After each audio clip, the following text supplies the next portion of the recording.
Granola granola!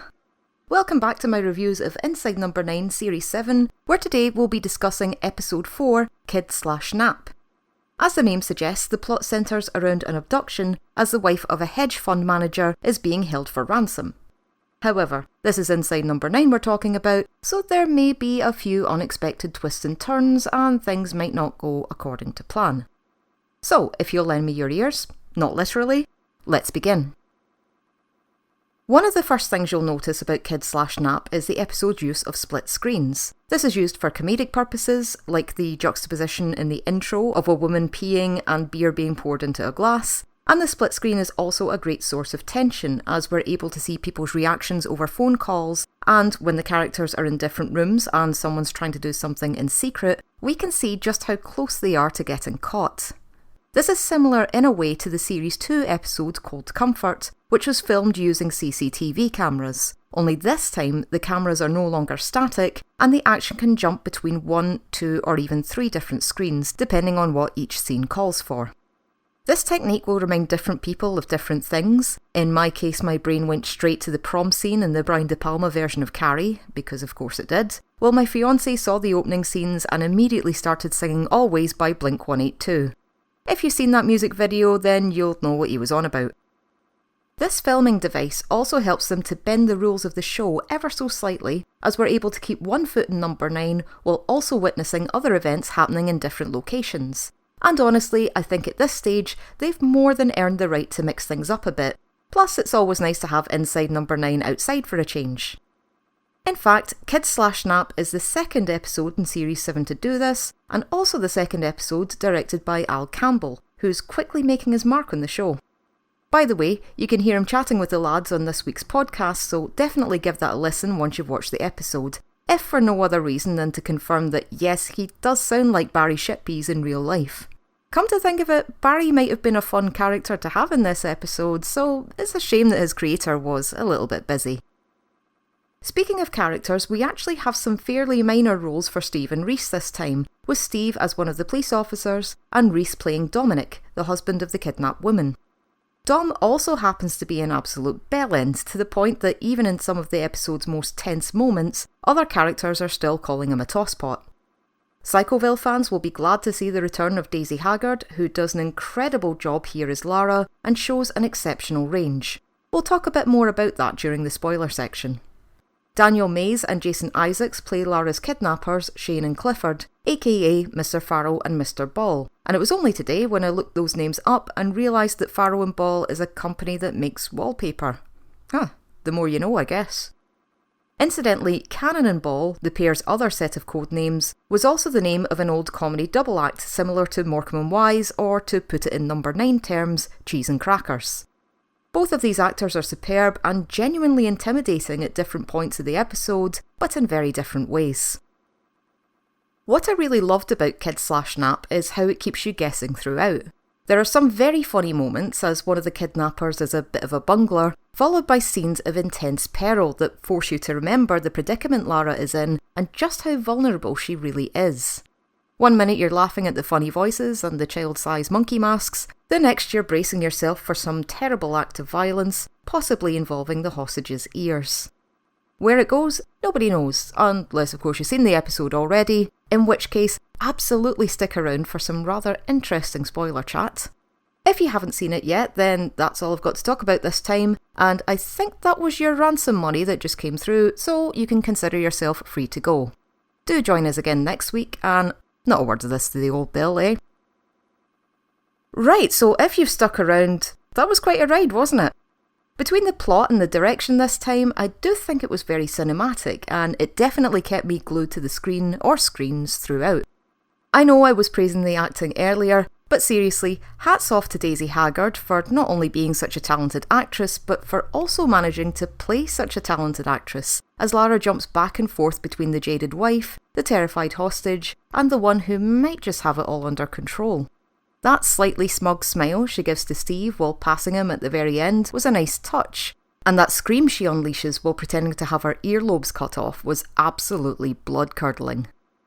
By the way, for anyone who missed this detail, the earlobes in the bag actually came from Jason Isaacs' character.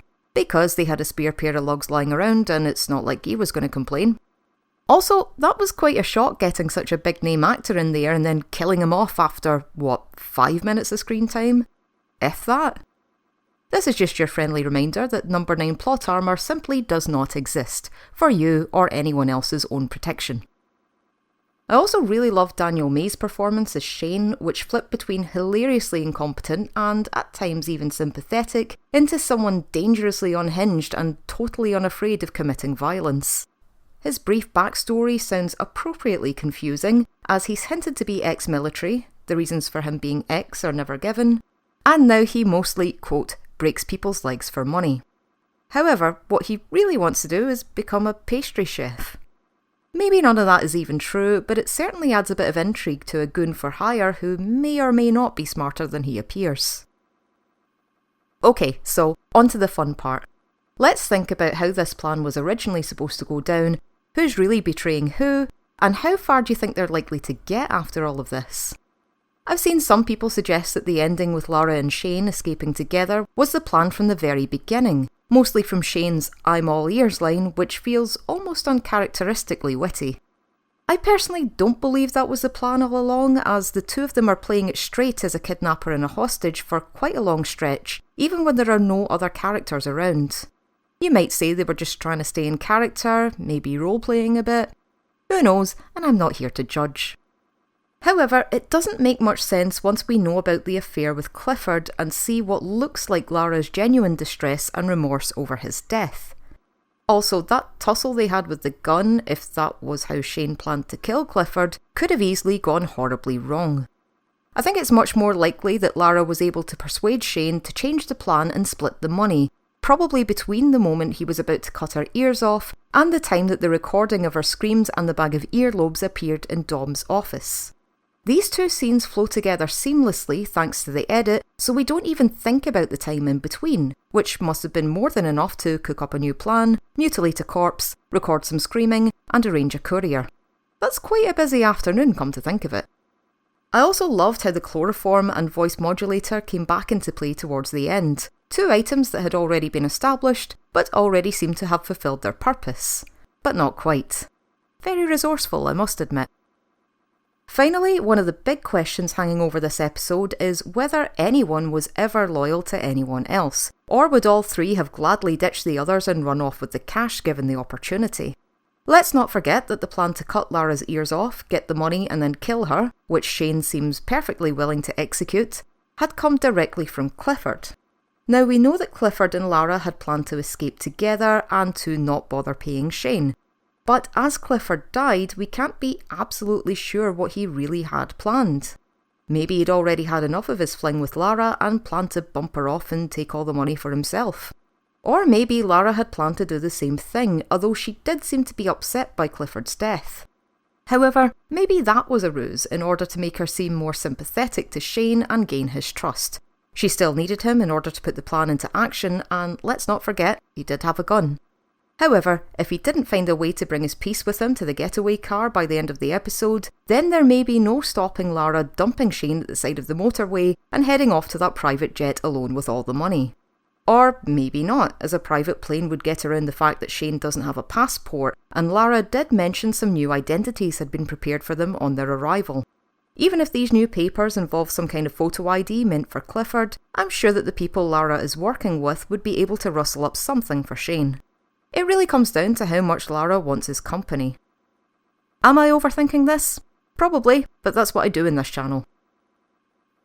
So that was Kid/Nap, and from me it gets a thumbs/up. I thought it was another excellent addition to a very strong series, but who knows, maybe I'm just so obsessed by this show by this point that I'm suffering from Stockport syndrome. So, over to you. What do you think? And did we all manage to catch the hare this time around, or did I just get lucky? Let me know your thoughts, comments and theories down below, and I'll be back next time to discuss episode 5, A Random Act of Kindness. Which, reading the synopsis, is giving off a bit of a Tom and Jerry vibe, don't you think? Anyway, that's it from me. Please remember to like, subscribe and ring the wee bell, and I'll see you again next time. Bye bye.